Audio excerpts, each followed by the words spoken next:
Devenir prompt engineer en 2024-2030. Il fallait que je vous fasse cette vidéo. C'est la première fois que j'affiche un réseau de neurones profond sur une de mes vidéos. Il fallait que je vous fasse cette vidéo. Zéro bullshit. Il y a trop de merde sur internet. Il y a trop, quand je dis de merde, c'est quand même relatif, mais 95% des informations qui circulent, c'est du n'importe quoi. Donc je vais vous faire concrètement la vidéo pour moi qui va vous expliquer pourquoi le process est long en IA et pourquoi tout le monde ne gagne pas 10 000 € par jour parce qu'il ne sait pas utiliser ChatGPT. C'est parti pour l'introduction.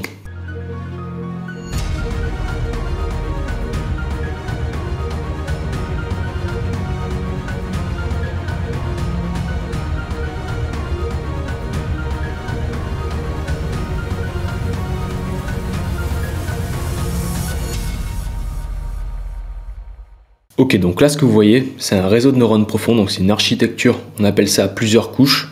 Donc nous avons l'input qui se trouve ici, donc ça peut être perçu de plusieurs manières. Donc moi en fait j'ai une perception de cette chose dans tout ce que je fais. Un input, par exemple on va poser une question à quelqu'un, cette personne a un cerveau, va réfléchir donc de plusieurs manières, donc ça va passer dans ses propres réseaux de neurones internes, donc cérébral, et elle va réfléchir donc d'une manière extrêmement rapide. Et elle va vous donner la réponse. Donc si votre question est claire, la réponse sera claire. Si votre question c'est n'importe quoi, ben, ça va bloquer, elle va pas savoir répondre. Donc ça c'est vraiment un schéma basique qu'on enseigne en réseau de neurones profonds. Donc en deep learning, on appelle ça deep neural network. Donc c'est parti, commençons. Donc premier, la réflexion deep learning. Tout voir comme des itérations de couches. Donc vraiment tout ce que vous effectuez concrètement, si je peux vous donner un conseil à n'importe quel débutant, n'importe quelle personne qui veut devenir, comme diraient les jeunes, chaud en IA, à l'heure actuelle, il faut vraiment tout voir comme ça. Tout est un input et tout doit devenir un output, le meilleur possible. Que ça soit un prompt, que ça soit une réflexion, que ça soit un schéma, tout doit être vraiment vu comme des couches. Tout dans la vie fonctionne comme ça, votre cerveau fonctionne comme ça. Plus vous apprenez, plus vous allez développer votre plasticité cérébrale, appelons ça comme ça, même si ce n'est même pas le terme technique, on va dire. Mais plus vous allez apprendre, plus vous allez élargir votre connaissance.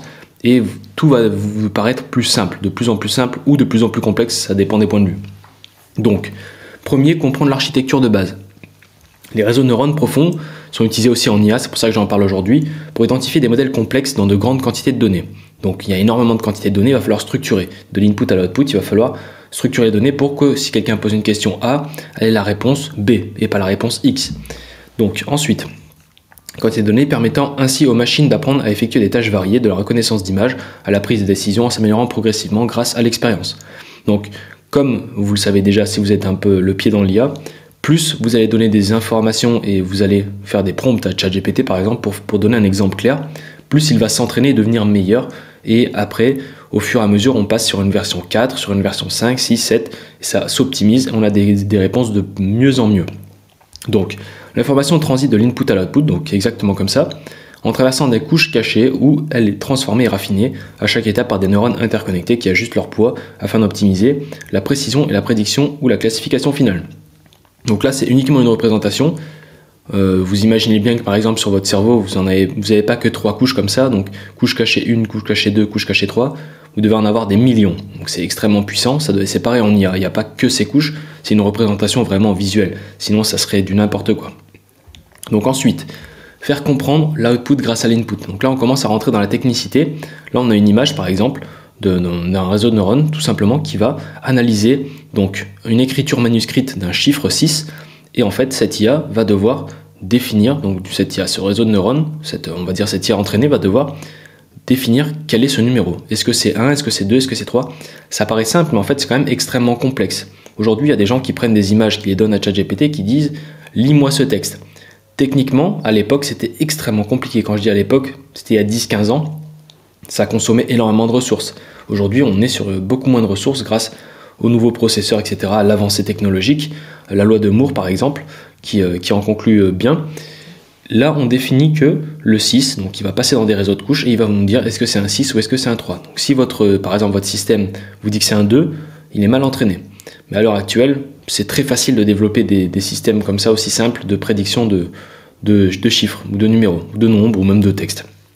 Ça peut être des caractères A, B, C, D, etc. Ok, donc le réseau de neurones profonds sont utilisés en IA pour identifier des modèles complexes dans de grandes quantités de données, toujours, permettant ainsi aux machines d'effectuer des tâches variées. Donc ça, en fait, c'est juste une répétition C'est la même chose qu'il y avait juste avant, donc ça prouve que c'est pas une IA qui l'a faite, hein. Vous voyez, encore une fois, l'authenticité, c'est important, même en IA. Donc, on passe à la troisième. Les couches à passer. Donc, là, ici, je vous ai fait une représentation. Donc, ça, c'est une représentation la même qu'au début, hein, une représentation de réseau de neurones avec des couches cachées, tout simplement, 3 couches cachées. Donc, input, 3 couches cachées, output. Mais là, je vais vous le détourner, en fait, du point de vue de quelqu'un qui veut devenir, on va dire, prompt engineer, qui va améliorer ses compétences en prompt engineering, avoir des meilleurs résultats, optimiser, du coup, ses sources de revenus, forcément, grâce à ses compétences. Donc, input layer, donc ici c'est la découverte des bases. À ce niveau, tu apprends les fondamentaux. Cela comprend la compréhension de ce que sont les prompts, comment les rédiger de manière claire, comment ils interagissent avec l'IA. C'est l'étape où tu collectes la donnée brute de ton apprentissage. Donc ça, c'est la première phase où, quand tu commences, je vais prendre l'exemple sur moi, on fait des prompts dans tous les sens, on trouve ça ouf, et au bout de 3, 4, 5 jours, même peut-être plus, ça dépendra de la quantité de prompts que vous allez faire, vous allez trouver ça normal. Alors que techniquement, c'est pas vraiment normal, c'est quand même une révolution. Mais c'est la première phase. L'input, on va tester par exemple. Quand je dis input, je ne parle pas que de ChatGPT. On va tester Midjourney, on va tester DALL-E, on va tester des IA vidéo, des IA musique. On teste un maximum de données brutes pour vraiment développer cette capacité à comprendre, à réellement tester et cette élasticité cérébrale, on va appeler ça comme ça. Ensuite, on va passer dans la première couche cachée. Donc la première couche cachée que j'appellerai l'amélioration des compétences. Donc là, avec les bases en place, tu commences à expérimenter, tu écris des prompts plus complexes et observes comment l'IA y répond. Tu apprends de tes erreurs et réussites, ajustant ta manière de communiquer avec l'IA pour obtenir des meilleurs résultats. Chaque nouvelle itération améliore ta compréhension et ta capacité à créer des prompts. Donc là, c'est la deuxième phase où les gens comprennent ChatGPT, on va dire, comprennent les IA de base et optimisent leurs prompts. Donc on passe tous par cette phase-là, hein. Quand on fait des prompts au début, on les garde de côté et après on les améliore. On dit ah ouais, j'aurais dû faire ça, j'aurais dû faire telle structuration, on les optimise. Ça fait partie de la première couche cachée. Mais là, c'est un niveau, on va dire, pas trop avancé. C'est un niveau de début. Quand on améliore, ah ouais, là j'ai fait une faute d'orthographe, ah ouais, là c'est pas clair, je refais cette phrase. C'est le Hidden Layer 1, donc l'amélioration des compétences. Ensuite, on passe à la phase Hidden Layer 2, spécialisation. À ce stade, tu commences à te spécialiser peut-être dans la création de prompts pour l'art génératif ou pour le traitement automatique du langage naturel.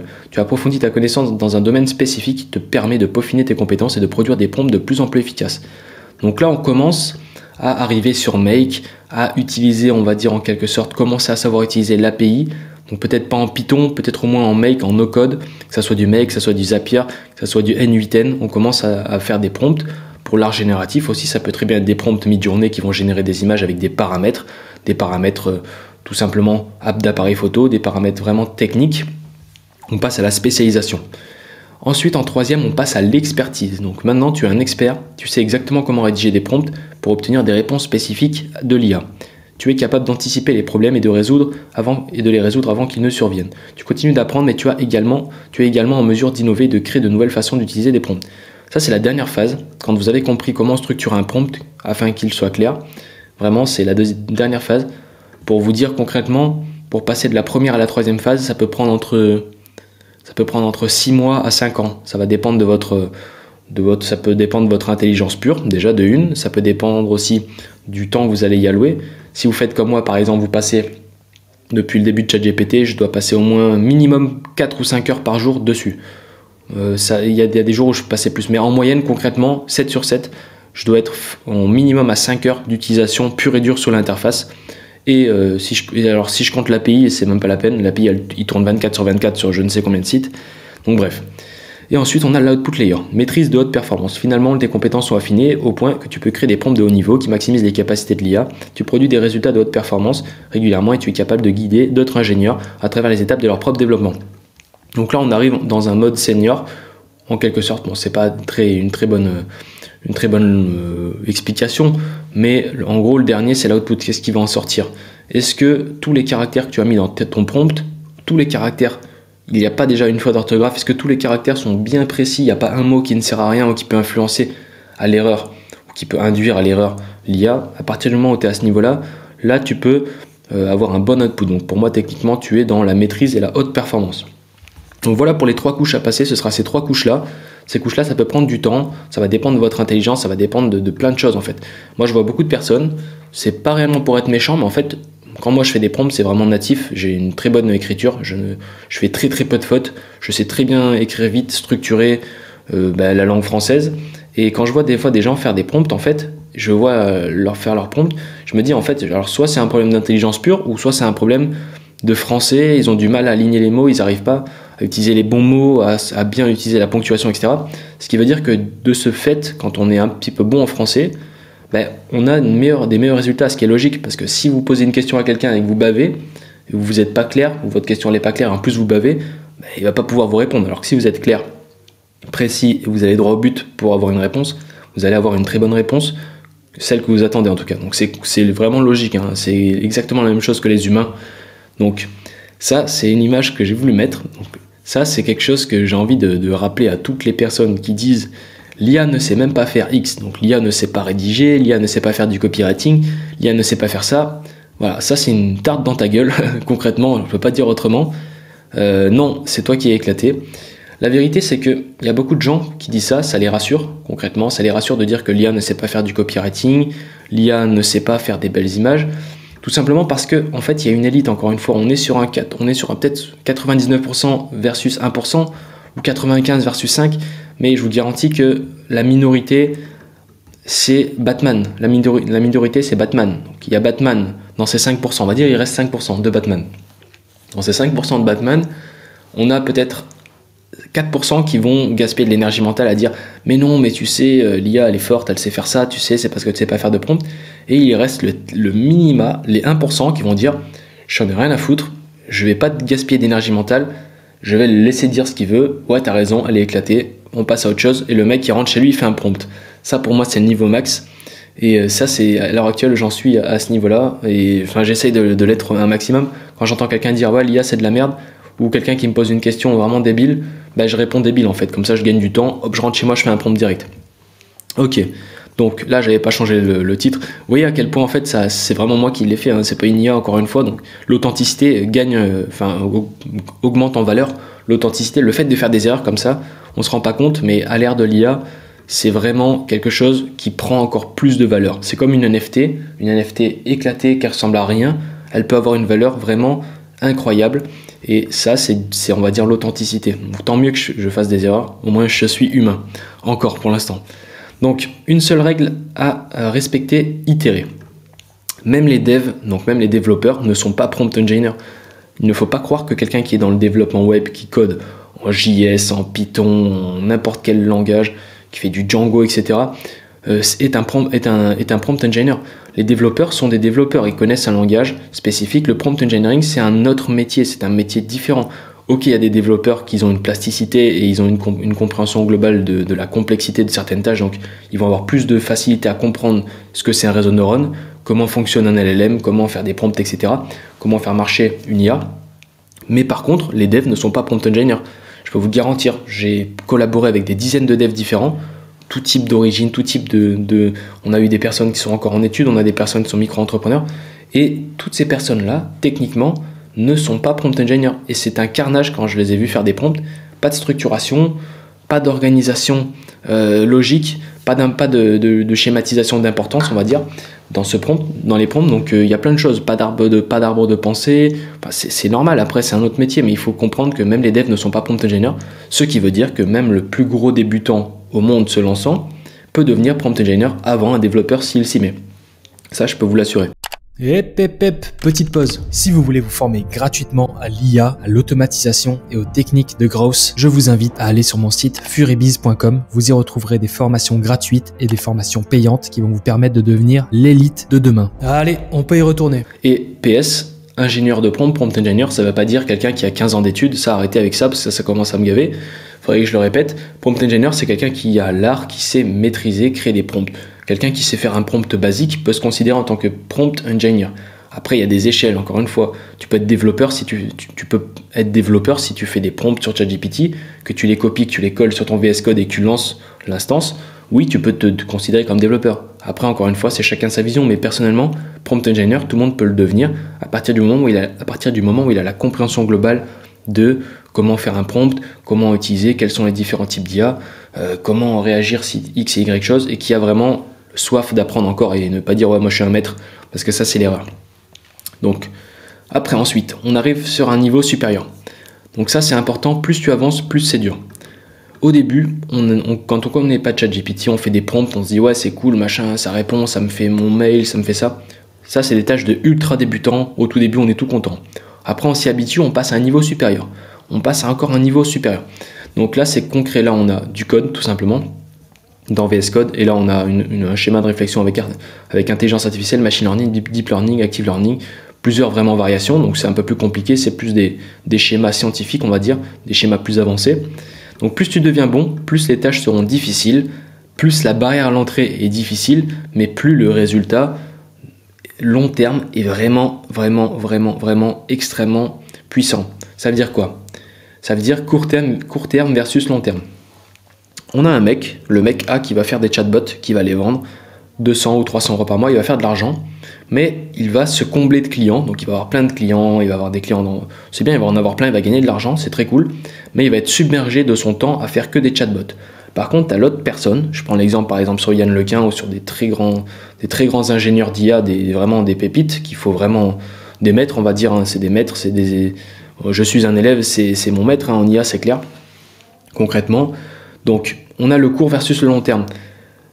Quand on travaille sur des tâches extrêmement difficiles, on ne gagne pas forcément beaucoup d'argent parce qu'on est beaucoup dans l'apprentissage, dans les itérations. Mais par contre, sur le long terme, quand vraiment l'IA va devenir un vrai marché complet, concret, où tout le monde va devoir l'implémenter, l'intégrer, utiliser le verbe que vous voulez, parce qu'à l'heure actuelle, Oussama Ammar le dit, ce n'est pas un marché, et je suis assez d'accord avec lui, ayant fait beaucoup d'outreach.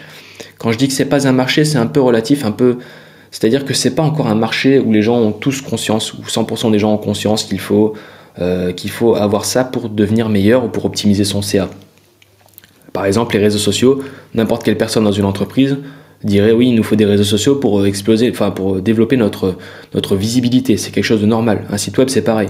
C'est quelque chose qui est établi. C'est un besoin fondamental. L'IA, pas encore. Quand ça le sera, là par contre, tous ceux qui seront devenus assez bons, eux vont prendre des gros cachets pour des tâches qui vont être ultra maîtrisées. Par contre, ceux qui vont être brassés de clients et dans la finalité être limités à créer des chatbots qui sont extrêmement faciles et d'où la barrière à l'entrée est extrêmement simple et tout le monde peut le faire avec un tuto de 30 minutes tout simplement, là, pour eux, c'est problématique. Encore une fois, on a le court terme versus le long terme. Vraiment essayer de comprendre. Je ne fais pas une vidéo pour vous dire « Ouais les gars, faites de l'IA, faites un prompt ChatGPT, vous allez devenir riche ». Le but, c'est de devenir des monstres. C'est de devenir des monstres, de développer des propres machines, de lancer des instances en automatisation. Quand je dis automatisation, c'est pas make, c'est bien plus haut et vous allez voir ce que je vais vous expliquer juste après. Donc, la schématisation de A à Z. Alors ça, j'aime beaucoup parce que ça représente exactement mon parcours et ça va représenter le parcours de beaucoup d'entre vous, même ceux qui ne sont pas encore conscients. Donc, quand je dis pas encore conscient, c'est que pour moi, vous avez 4 niveaux. Il y a un 5e, mais ça, c'est niveau Dieu, c'est niveau vraiment Yann Lequin, niveau vraiment ingénieur master++. Donc le niveau 1, c'est utiliser ChatGPT sur ChatOpenAI. Donc vous êtes à ce niveau-là, franchement 90% d'entre vous, vous êtes encore à ce niveau-là, et c'est normal parce que c'est le début, ça peut prendre du temps, des années, il y a beaucoup de risques à prendre, à aller directement vers ces niveaux-là dès le début d'un marché comme ça, surtout si vous êtes entrepreneur. Si vous êtes entrepreneur et que vous vous lancez dans un marché comme ça, c'est compliqué de faire beaucoup d'argent ici. Donc, utilisez ChatGPT, donc ça c'est le niveau 1. Donc vous utilisez l'interface, hein, vous êtes sur ChatGPT, vous allez demander réponds-moi ce mail, machin, niveau 1. Niveau 2, on commence à passer en no-code. Donc on utilise ChatGPT sur make.com. Make.com, j'ai fait beaucoup de vidéos dessus, j'ai fait même une formation complète de plus de 120 vidéos. Concrètement, je me place en tant qu'expert. J'ai testé tellement de choses sur Make, j'ai tellement d'automatisation, maintenant j'ai atteint un certain plafond de version Make. Maintenant, je suis passé moi personnellement au niveau 3. Donc niveau 3, bon ça fait quand même presque un an que je suis dans ce niveau-là. J'utilise des IA donc en code, donc en Python, tout simplement avec des programmes Python qui lancent et qui font des tâches et des exécutions. Donc le niveau 3, c'est ça, on commence à développer ces IA, ces programmations en Python. Donc là vraiment on a beaucoup plus de possibilités que ChatGPT, mais la barrière à l'entrée elle est encore plus dure. Et le niveau 4, c'est entraîner des modèles avec TensorFlow. TensorFlow ou d'autres, hein, ça peut être en Python Tensor ou ça peut être en plein d'autres modèles. Le niveau 4 pour moi, et je pense que tout le monde y arrivera au fur et à mesure parce que la barrière à l'entrée sera de plus en plus simple, c'est que pour moi, avant 2030, les gens comme moi, comme beaucoup d'entre vous qui me suivent, qui veulent devenir des monstres en IA, vont entraîner leur propre modèle. Quand je dis entraîner un modèle, c'est pas faire un GPT. Attendez, ça c'est le niveau vraiment 1,5. Faire un GPT, c'est le niveau 1,5. Par contre, entraîner des modèles avec Tensor, vous allez entraîner un vrai modèle sur vous, sur de la data, ça va prendre peut-être 6 mois, 1 an à entraîner un modèle. Je dis vraiment entraîner un modèle avec des milliards de caractères sur vous, comme par exemple un copywriter, comme par exemple un GPT, mais vraiment vous allez le développer à 100%, et c'est le vôtre, il est en local et vous n'êtes pas emmerdé. C'est vraiment ça le plus important. Mais bon, là il y a quand même une phase de transition. Déjà, si vous êtes déjà à ce niveau-là en Python local et que si vous arrivez à maîtriser le prompt engineering ici, sans gestion de température, sans gestion de paramètres, de top pi, etc., vous arrivez à faire des prompts qui font de la bonne qualité, c'est très bien. En plus de ça, si vous savez utiliser ChatGPT sur Make, vous comprenez concrètement comment on lance, c'est du no-code, hein, c'est extrêmement simple, plug and play. Si vous êtes déjà à ce niveau-là et que maintenant, boum, si vous êtes à ce niveau Python, vous êtes déjà très avancé, je vous garantis, vous faites partie des 97% face aux 3% qui savent utiliser l'IA et qui savent concrètement coder, que ce soit avec ChatGPT ou à la main, au moins la compréhension des fonctions. Hein. Là, on peut le voir si je zoome. Nous avons des fonctions. Donc là, c'était un code, une programmation pour la rédaction que j'avais fait. Donc une fonction de génération de contenu avec un prompt. Donc il y avait ma clé API juste au-dessus pour ceux qui connaissent. Et la dev publish post, donc là qui va directement publier sur WordPress, donc WP username, etc. Donc directement en Python. Donc ça c'est opérationnel, je vais revenir sur mes pas, très bien. Donc ensuite, entraîner les modèles TensorFlow, ça on l'a vu. Donc voilà, pour moi c'est de A à Z et c'est pas de X à B, on fait pas à l'envers, on fait pas n'importe quoi. L'objectif c'est pas de réellement chercher l'argent directement, parce que vous allez vous retrouver dans un plafond de verre avec une limitation de compétences, et ça risque d'être dangereux. Je pense en tout cas, moi personnellement, je vois ça comme dangereux, et je n'ai pas envie d'être dans une certaine limitation. Alors, je vais dézoomer un peu, on passe à la suivante. Donc, l'IA alimente ton cerveau. Ça, c'est une représentation visuelle des réseaux de neurones de cerveau, donc des réseaux de neurones, je ne pourrais pas vous dire concrètement combien on en a, mais on en a des milliards de milliards, même peut-être un peu moins. Mais ça, en gros, c'est dans votre cerveau, il y a plein de réseaux de neurones.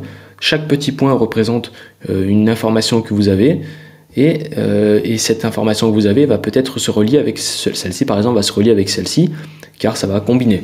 Vous connaissez Make, vous connaissez ChatGPT, vous allez avoir l'idée de faire une automatisation Make avec ChatGPT. C'est exactement ça.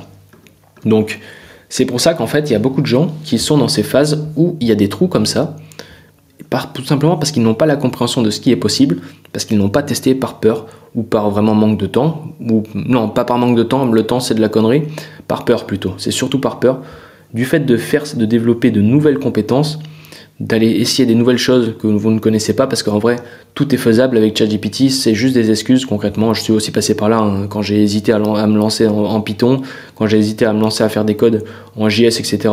Et là, à l'heure actuelle, même en Django, faire des instances, même des crons, etc. Ce sont des choses que j'avais peur avant. Maintenant, je me suis lancé, en fait, je me dis, mais en fait, ça va, j'ai compris, c'est plus simple, et plus on avance, plus on développe ces réseaux. L'objectif, c'est d'avoir un réseau de neurones comme ça. Dites-vous que vous êtes vide au début en IA, ça c'est votre réseau de neurones, et après, l'objectif, c'est d'être comme ça. Bam, bam, bam, plein de points, plein de liaisons, plein de compréhension. Voilà. Donc, ensuite, c'est pas un coup de gueule, mais c'est quelque chose que j'aimerais bien que toutes les personnes qui me suivent, je sais qu'il y en a qui sont extrêmement chauds et qui le savent déjà, mais il y a beaucoup de débutants qui se font avoir. Concrètement, je vous le dis, 90% de ce qu'on trouve sur Internet, c'est de la merde. Ça, c'est la réalité. Ce qu'on voit en termes de tutos, le pragmatisme est mort. Dans l'IA, les personnes qui font beaucoup d'argent ne donnent pas leur technique. Avec un chatbot, vous n'allez pas faire 50 000 € par mois, vous allez atteindre le plafond, l'espèce de plafond d'air que je vous ai dit, de limitation. Recevoir des coups de fil, des machins, ouais mon chatbot il marche pas, vous allez perdre votre temps. Moi personnellement je le vois comme ça, après chacun le voit comme il veut, mais là on a le McDo versus le jeûne intermittent, c'est comme ça, donc fast food versus jeûne intermittent. On a les gens qui bouffent comme des porcs tout le temps, donc c'est relatif, hein. Vous pouvez m'insulter en commentaire si vous voulez, mais concrètement je le vois comme ça. On a des gens qui bouffent comme des porcs tous les jours ça, ou plusieurs fois par semaine, vraiment ils se gavent, versus les gens qui font des jeûnes intermittents, qui font des temps d'arrêt pour reposer, etc., leur estomac, qui sont en meilleure santé. Donc, ce que j'appelle le McDo, la malbouffe, il y a 3 piliers. Les packs de 10 000 prompts, numéro 1. Quand vous prenez des packs de prompts, arrêtez de croire que vous allez gagner de l'argent, qui sont bien. Ça, tous mes concurrents, enfin pas tous mes concurrents, mais la plupart de mes concurrents le font. Ça ne sert à rien.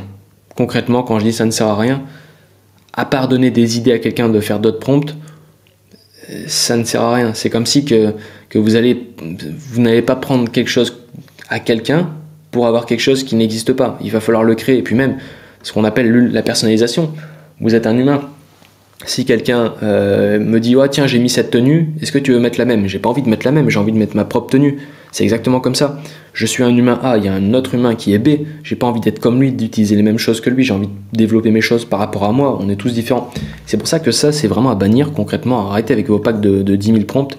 Vous n'allez rien en faire concrètement, je peux vous assurer, à part les revendre. Mais bon, vous allez les revendre, mais pour faire quoi? Si vous vendez des choses, vous n'avez pas la compréhension, ça ne sert à rien. Ensuite, en deuxième, on a tuto de prompt engineering en 10 minutes. Donc ça m'a toujours fait rire. Bon, ça marche, hein. On a du marketing qui fonctionne très bien. C'est comment devenir prompt engineer en 10 minutes. Ça, c'est des conneries. Faut pas y croire. Il faut se dire, ok, je vais avoir des nouveaux schémas de pensée, ça va me donner des idées en 10 minutes, mais je ne vais pas devenir ingénieur de prompt en 10 minutes.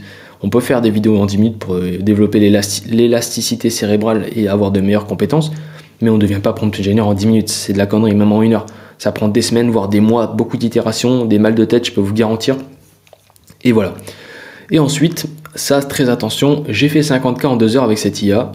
Faites très attention. Ça correspond à que 0,01% de la population. Oui, il y en a qui ont déjà fait 50K en 2 heures avec cette IA, mais par contre, on doit avoir des centaines de milliers, voire peut-être même des millions de personnes qui se font avoir, qui pensent, qui croient que n'importe qui peut se lancer et gagner 50K en 2 heures avec une IA. Ça, c'est pas réellement vrai. Alors, c'est possible, il y a très peu de chance, mais si vous le faites, vous allez gagner de l'argent sans avoir la compréhension globale de comment ça fonctionne. Vous allez atteindre un plafond.